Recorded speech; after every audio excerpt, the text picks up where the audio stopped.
Board of Secondary Education Manipur Lopa class 10 की exam दा 14 position Tarak पर से सीधा करी फाउये तो दुगा सीगी क्रिटिना कनाडा पिनिंग है तो तुम नुंगाई ब फावे हाई तारे तुम स्कैंग साइडी तुम कपनिंग वो कपारे तो क्रेडिट टी तुम parents अदाइदी ओजा गई अदाइगी कोई दावा especially अदा पिनिंग 14 position तारक पर सीधा इमाग बाबा के अवाब तो कोहल है ना खन पर कई खली तो अदा होय दुम support तौरक पे हाई रोटी दुम नुंगाई दुम मोइना खन बदु दुम थुंगन बंग मेन सु खले मखा ताब फर्दर स्टडीज सी काय वाइद तोनिंग है दुगा मेन ओइना थम्मी पे एम सिना कइनो तो हाइबदुंग हाइबि स्टडीज की वा हाइरदी आइजे सुम खंजा नरिबा एक्स्ट्रा एज कुंबदा तमजिरा नत्रगा तै कॉमेट के का सुम ऑप्शन सुम येंगी दुगा मेन करियर ओइनदी आइजे इंजीनियरिंग रोम चनिंगवा IIT गुम्बदा आइजे JEE थाजराना प्लान तौ हंतक बोसेमना लौगिबा क्लास 10 की एग्जाम दा पाबुंगी सानुपिना 14 पोजीशन तारकपसिदा पाबुंगना वागिबा अदुदुगा इसानुपि जे सेमना बहोनरपदा थेंनागिबा अवा नुंगाई म्याम दो ngasi मिकुपसिना हाइतारे सिजना को खरा मखैदि कोहन बंगम लेना खनब्रा नत्र कमाय खनबि याम नुंगाई हाइबा तारे को इसानुपिना सिगी कनो सिदा क्लास 10 की एग्जाम सिदेगा पोजीशन यारक पाइसे कोई मामा पाव बसिंग दे क्वाइ नुंगाई को अमने ना ई हाइजेगे मरुइना ई दादा सिंग इतेम सिंगना मोइना मरुइना मोइना सि तौगदौने हाइबा पोतुदा इन मतुंग इल्लगा माबु खै लंबी दर पुबा खक्तने हारिबा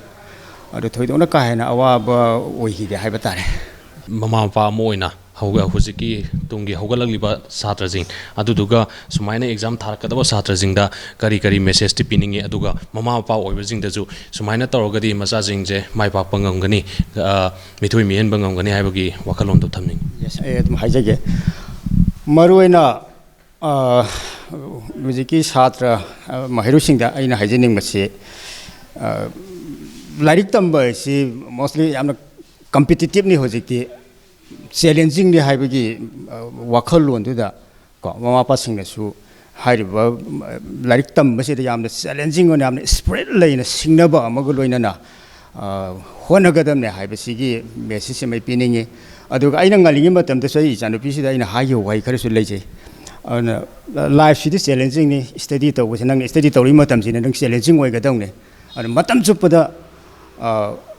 करी हाइतारे फार्स्ट एबा वाखनजिद खनगदौनि सिनेबा आइना ममांगदा अंगांग ओरिङैदै सुम लिसांसेना सुमाइना हाइरकपा हाइतारेबा अना फार्स्ट एबदुना मांगदा थमगा थबक तौरगदि नंग फार्स्ट ताद्रगसु नंग सेकेंड फाउरि सोइना तानि सिन सेकेंड एसे सेकेंड तानि न वाक तौरगदि मदु सक्सेस ओइबंगा मोय अदना फार्स्ट तानि हाइबगी वाखलोंदुदा वाक तौगदौनि हाइबदुगी मेसेज समदा आइना इचासिंगदि ngaliङैदि होना माइना पिदुना लाई अदुन हौरइबा महिरुसिंगदा अमदि गार्जियनसिंगदा आइना हाइनिङिसिसु ngसाइगे महि तमिबा महिरुइदुदि मतम चुपदा चैलेंजिंग अमा ओइनानबा माना तमिबा मागे महिदु करि मिकोक थोंबा ngamnanaba honagadaबनि हाइबसिगी मेस कनोमा मंगोन करि हाइतारे थौना अमा हापिबा मथौ तायना इ हाइजेगे बोसेमना लोगो क्लास 10 की एग्जाम दा 14 position चलपम ngambasida kari fawbi magi wakalon amna nungaiba phawe haibam khangde 20 phapong manungdadi dum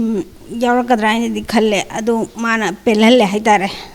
mana haibam le mama pung manga taru table mamang da phamaga pabado kaingande ngak tang thwa yawring haiduda pabado ne hena thuna phaina mana engonda hai aduna matham chupada ina